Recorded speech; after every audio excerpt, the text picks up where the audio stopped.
Assalamualaikum warahmatullahi wabarakatuh. Selamat Waalaikumsalam warahmatullahi wabarakatuh. selamat Waalaikumsalam. malam dan salam sejahtera untuk semuanya. Ya, perkenalkan nama saya Yanwarga Malam. Firmansyah.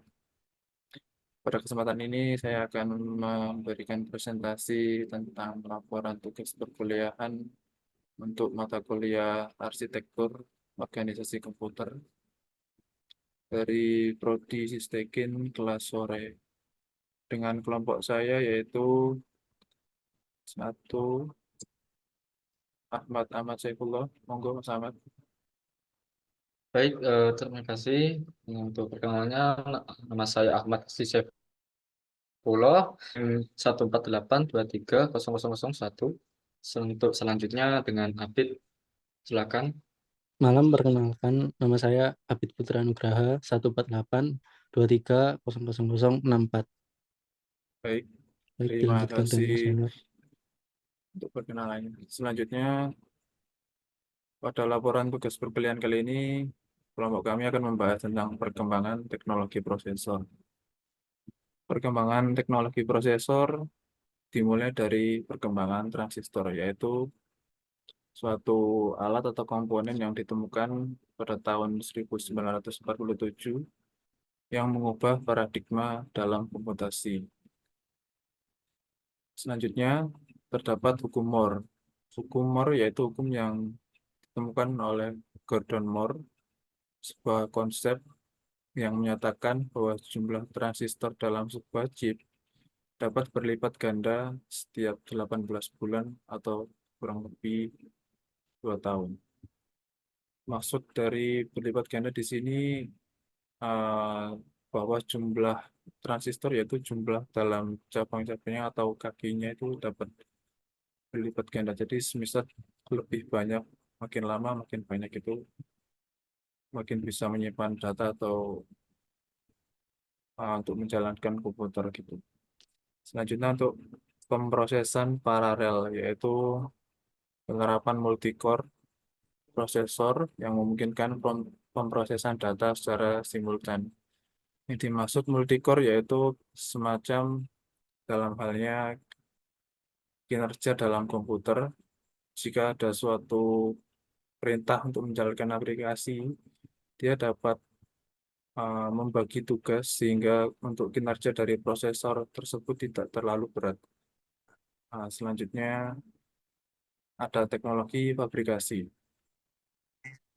Teknologi fabrikasi itu kemajuan dalam bidang fabrikasi yang terdapat dalam prosesor, di mana semacam bentuk dari prosesor tersebut menjadi lebih kompleks dan lebih baik secara fungsi maupun secara efektivitas. Nah, selanjutnya terdapat studi kasus pengembangan prosesor XYZ, yaitu satu dari desain arsitektur, dua teknologi fabrikasi, tiga performa, dan empat keamanan. Selanjutnya akan dijelaskan oleh anggota kelompok saya, yaitu Mas Ahmad. Silakan.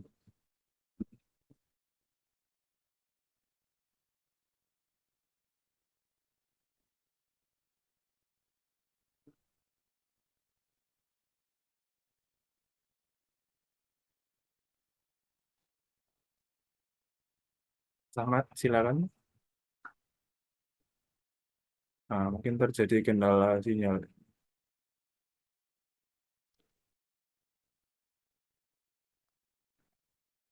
Oke, siap. Oke, kami lanjutkan. Maaf tadi ada kendala dari jaringan. Selanjutnya akan kami bahas yaitu studi case pengembangan prosesor XYZ yang akan dijelaskan oleh Mas Ahmad. Silakan. Baik, baik, untuk penjelasan untuk desain arsitekturnya, untuk prosesor EZZ 9000 mengadopsi arsitektur multi-core terkini untuk menangani beban yang semakin kompleks. Berarti proses ini memiliki beberapa inti pemrosesan yang bekerja bersama-sama untuk meningkatkan efisiensi dan kinerja seluruh keseluruhan. Dengan arsitektur ini, prosesor dapat menangani tugas-tugas paralel dengan lebih efektif. Untuk kedua, teknologi fabrikasi. Prosesor EZZ 9000 dibangun menggunakan teknologi fabrikasi 7 nanometer. Ini memungkinkan integrasi lebih dari 20 miliar transistor dalam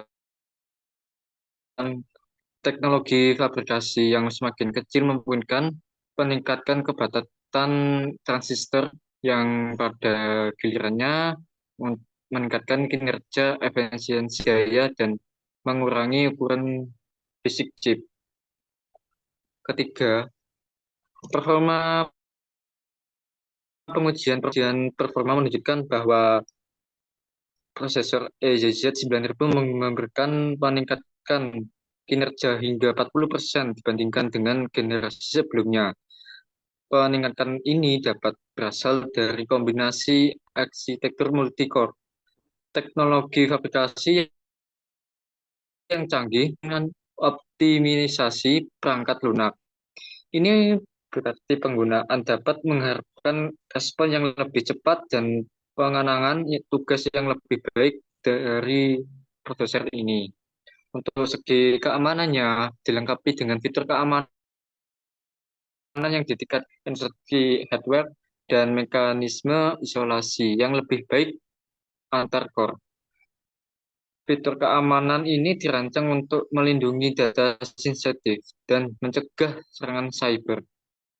Enkripsi hardware memastikan bahwa data yang disimpan dan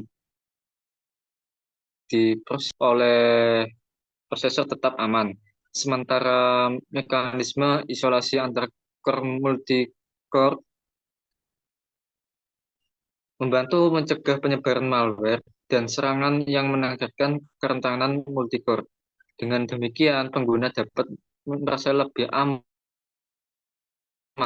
Ini untuk berbagai aplikasi yang dibutuhkan tingkat keamanan tinggi, seperti itu. Baik, untuk selanjutnya dengan kesimpulannya. Baik, untuk kesimpulan dari pengembangan teknologi profesor laju inovasi dalam industri komputasi.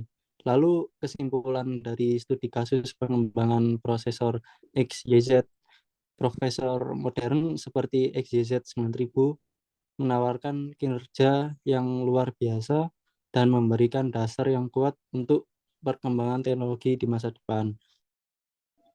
Lalu kesimpulannya, pengembangan teknologi profesor terus mempercepat laju inovasi dalam industri komputasi dengan pendekatan seperti pemrosesan paralel, peningkatan efisiensi daya, dan peningkatan dalam prosesor modern seperti XZ 9000 menawarkan kinerja yang luar biasa dan memberikan dasar yang kuat untuk perkembangan teknologi di masa depan.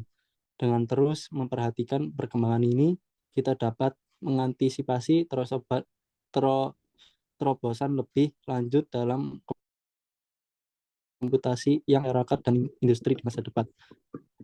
Lalu